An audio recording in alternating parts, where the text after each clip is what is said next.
Someone contacted me through our ministry and pleaded with me to do a video on Joe Rogan and Tucker Carlson talking about the things of God, from life's meaning to evolution to demon possession to the reality of Satan.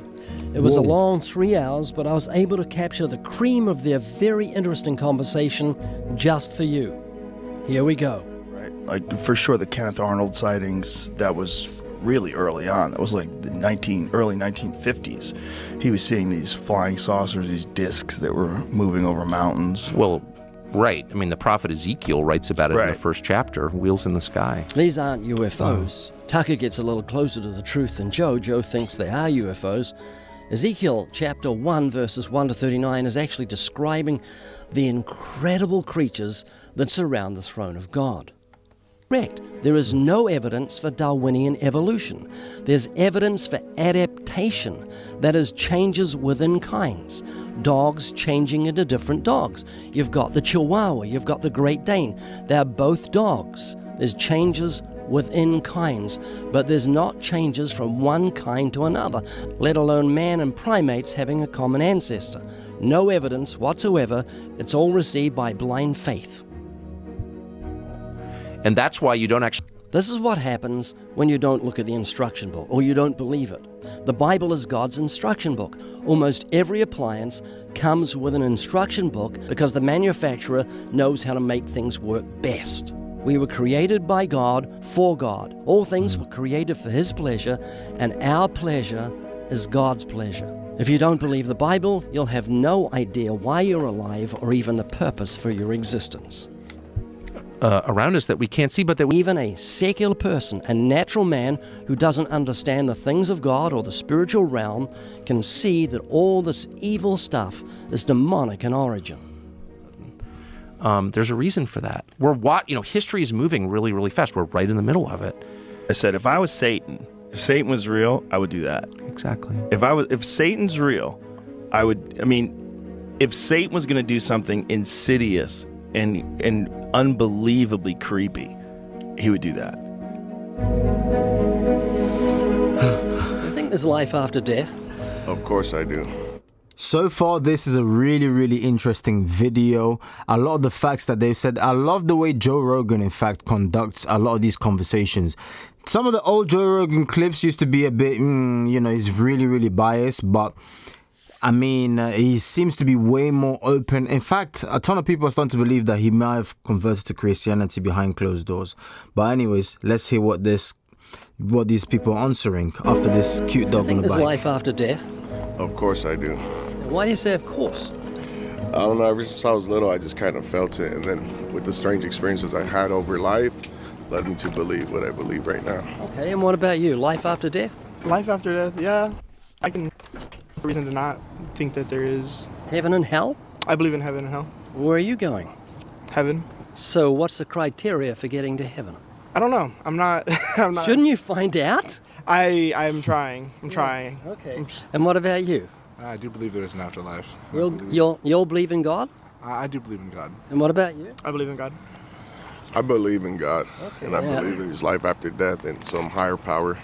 Okay, is God happy with you or angry at you? He's happier with me now. I think I'm doing a lot better than I was in the past. Really? Doing some bad things? If you were to die today, where would you go? I want to say heaven, but I'll probably go to hell. I've done a lot of things in my life. Does that concern you? Not at all. I'm going to try and change your mind about that. I'm going to try and make it concern you because your life is so valuable. If you die today, where would you go? I take the same answer as him. Are you a good person? I try to be. You a good person? I do my best that I can. Okay, and what about you? Are you a good person? I try my best to. Here we go. We're going to the 10 Commandments to see if you're good. How many lies have you told in your life? Told many lies. Too many. I modify the truth a little bit here and there. Yeah. So what do you call someone who tells lies? A lie. So what are you? I lie. Have you ever stolen something? I have. Yes. Yeah. So I'm talking to 3 lying thieves? Yep. Now, have you ever used God's name in vain? All the time. Do you love your mum? I do. Would you ever use her name as a cuss word? No. No, because you respect her. Of course. You don't respect the God that gave you a mother. You've taken his holy name and used it as a cuss word. And that's called blasphemy, very serious in God's eyes. You use God's name in vain? I have. One to go, guys, and I know this is painful, but it's most necessary. Jesus said, if you look at a woman and lust for her, you commit adultery with her in your heart. Have you ever looked at a woman with lust? Yeah, when I was younger. I think we all have. Yeah. And what about you? It's a gift and a curse, man. Say that again, gift and a It's curse? a gift and a curse is a double-edged sword. Something I thought came in handy, but it has gotten me in trouble a lot. Yeah. Here, let me put it another way, just to make it clear. When did you last look at pornography? Last night, He's clear. Not for a while. When I got into my relationship, I stopped. Okay, so you're fornicating. Am I right? You're having sex with your girlfriend. that's when I was watching porn, having sex. Yeah. I mean, And you, when did you last look at pornography? I think it's been a month. I'm on a bet. I'm on a bet. So, about a month. So when you do that, you commit adultery in your heart. You had sex before marriage? Yeah. You've had sex before marriage? What did you say, beat him up? Not judging you, but you've just told me you're a lying, thieving, blasphemous, fornicating, adulterer at heart, who's self-righteous and saying you're a good person when you're not, and that's a sin in God's eyes. You're just like the rest of us. So here's where we're going with this. You hear that? yes, sir. If God judges you by the 10 Commandments, we're looked at 4 on Judgment Day, you're going to be innocent or guilty. I'd be guilty. Guilty. Guilty. Heaven or hell. Hell. Ever heard the Bible verse, the wages of sin is death? Ever heard that? No, sir. You guys heard that? No, sir. Yeah, it's saying that God is paying you in death for your sins. Like a judge who looks at a criminal that's committed murder, but he keeps saying, I'm a good person. The judge says, I'm going to show you how serious your crime is. I'm giving you the death sentence. This is your wages. This is what you've earned.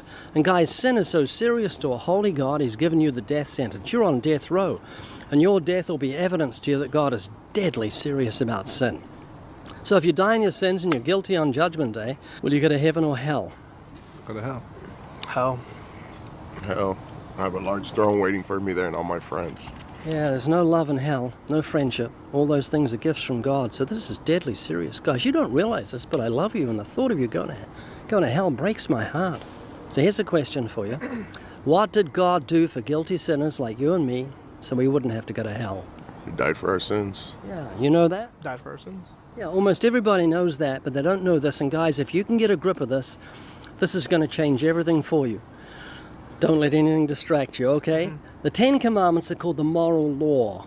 You and I broke the law. Jesus paid the fine.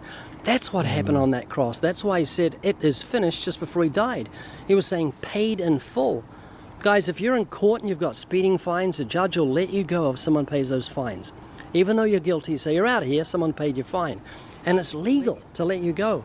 And God can legally take the death sentence off you because of what Jesus did on that cross, through his death and resurrection. And all you have to do to find everlasting life is repent of your sins, that is, turn from them, and trust in Jesus like you trust a parachute. Instead of trusting your goodness to save you, you transfer your trust from yourself to the Savior.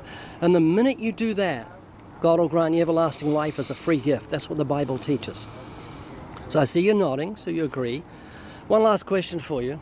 If you're going to jump out of a plane 10,000 feet, why would you put on a parachute? Soften the land. Yeah, you don't want to die. Safety. And your motivation is fear. Yeah, so don't miss this. Your motivation is fear.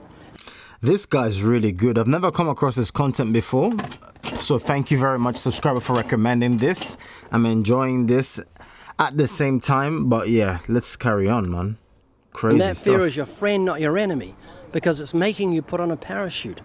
And guys, because I love you, I try to put the fear of God in you today. I try to make you a little scared, hoping you'll see that fear as your friend, not your enemy, because it'll make you serious with the God that gave you life. Can you hear what I'm saying? Yes, sir. Is this making sense? Clearly. So if you were to die today, where would you go? We're going to heaven. If you die today, you're ending up in hell.